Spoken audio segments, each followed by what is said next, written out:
Quand j'ai commencé à bosser l'album, c'était assez particulier parce que j'étais dans plein d'émotions différentes. À la base, je savais de quoi je voulais parler dans l'album et puis l'album il a pris une autre ampleur en fait dans la manière dont je l'ai construit, dans la manière dont je l'ai écrit même, parce que c'est vraiment le timing qui a fait que j'étais parti sur une direction et puis franchement qui était pas mauvaise en soi, mais je pense que voilà l'album il est meilleur comme il est là aujourd'hui parce qu'il y a eu cet heureux événement qui a chamboulé le truc un peu. Hello, hermanos, hermanas, c'est Persiflo, on est sur streetbuzz.be. Let's get it, let's go. Alors Percy ou Persiflo, plutôt réseau, artiste, j'ai envie de dire multidisciplinaire ou multicasquette, artiste, producteur, co-compositeur, manager aussi, certains artistes, mais aujourd'hui c'est surtout la casquette d'artiste de Bruxelles et né à Kinshasa qui vient du Congo. Je pense que ce qui m'a fait suivre ce chemin-là, c'est parce que en fait, j'avais une vision il y a à peu près une dizaine d'années où je me disais que non, j'avais des objectifs que je voulais atteindre et finalement, en fait, la vie te pousse à faire des choix. À un moment donné, on te dit tu dois faire tel choix ou tu dois faire tel choix. Tu ne fais pas de choix. Ne pas faire de choix est un choix aussi, mais il faut l'assumer. Je pense que j'ai pas voulu choisir entre que les études, que la musique. À un moment T, j'ai décidé de combiner les deux et je pense que c'est ce qui a fait que j'ai eu le parcours que j'ai eu, que malgré le fait que j'avais beaucoup d'échéances à respecter au niveau académique, que je sortais quand même beaucoup de musique, que je faisais quand même, que j'avais une activité musicale assez riche et voilà, parce que pour moi c'était quelque chose qui allait de pair, c'était indissociable et je pense que c'est ça qui a fait que j'ai eu le parcours que j'ai eu. Certains préfèrent soit tout miser sur la musique, soit tout miser sur les études. Pour moi c'était un tout, donc voilà.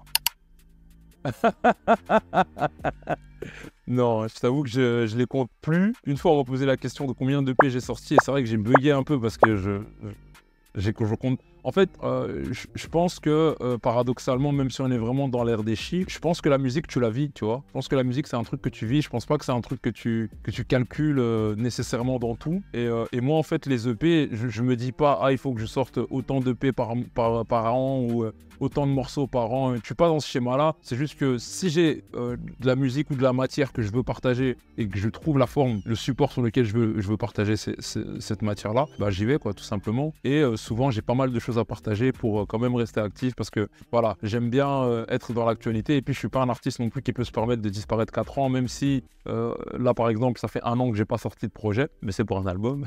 Mais sinon en temps normal, c'est vrai que j'ai souvent tendance à sortir de la musique parce que j'ai quand même beaucoup de choses à raconter. Ouais, c'est vrai. Après, je pense que c'est quelque chose de familial. Je pense que chez nous, on m'a appris très tôt à dire ce que je pense et à m'affirmer en tant que personne. Parce qu'à la base, je suis quelqu'un de très timide, même si je sais que beaucoup de gens n'y croient pas. Mais on m'a vraiment éduqué dans le respect de l'autre et dans le respect du propos de l'autre, mais ne pas avoir peur de s'exprimer. Tu vois, moi, je pars du principe que en tant qu'homme noir, en tant qu'Africain, il y a des gens avant nous qui ont subi, qui ont supporté, qui ont accepté beaucoup d'humiliation pour qu'on puisse s'exprimer et dire ce qu'on pense et je pense que par respect pour nos aïeux et par respect pour tous ces gens-là, moi aujourd'hui je me permets de dire ce que je pense. Alors voilà, certains ça peut plaire ou déplaire à certains, là n'est pas la question. Je pense que c'est surtout qu'est-ce que tu dis, comment tu le dis et pourquoi tu le dis. Tout ça pour moi qui est important et généralement quand j'ai quelque chose à dire, j'estime que c'est important.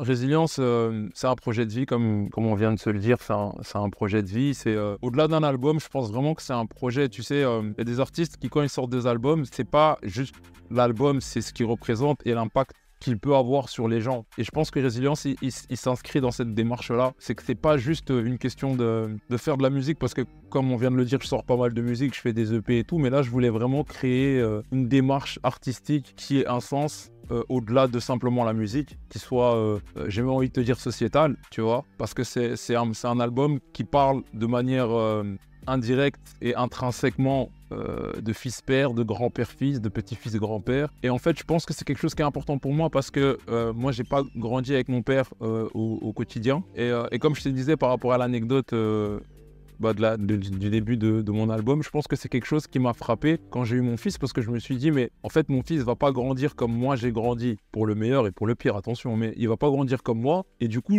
j'ai dû rentrer dans une introspection en me disant, mais quel impact ce mode de vie a eu sur moi, qu'est-ce que je veux retirer de ce mode de vie là que je peux transmettre à mon fils, que ce soit dans le positif ou dans ce qui a moins bien été, parce que dans ce qui a moins bien été, c'est à moi de faire les efforts pour pas que lui puisse les vivre. Mais donc en fait c'est dans ça que s'inscrit un peu Résilience, et c'est aussi un message, j'ai envie de te dire, c'est un message direct pour mon fils aussi, parce que voilà, je suis pas éternel, si demain je ne suis plus là, je veux qu'il ait quand même quelque chose qui vienne de son père où il puisse se dire non, t'as vu, le daron, il a dit ça, il a vécu ça, il a expliqué ça, et en fait c'est un espèce de, j'espère pour lui, une espèce de carte qui lui permettra, une espèce de boussole même, je dirais, qui lui permettra de retrouver son chemin quand il sera perdu, quoi.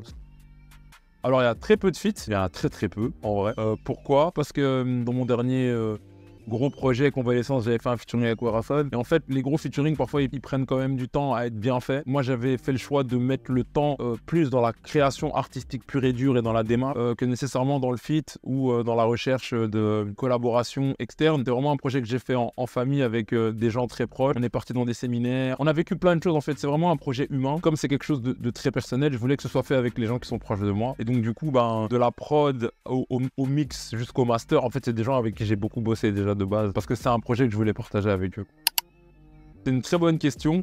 Moi, je l'ai déjà en tête et j'ai déjà commencé matériellement. Mais je pense que j'ai quand même envie de bien profiter de cet album parce que c'est quand même un projet que j'ai mis du temps à faire et que je pense qu'il doit bien maturer au niveau de l'audience. Et après, je continuerai dans la même démarche. J'ai vraiment envie d'amener des projets artistiques qui ont un impact plus sociétal et plus humain que simplement les chiffres.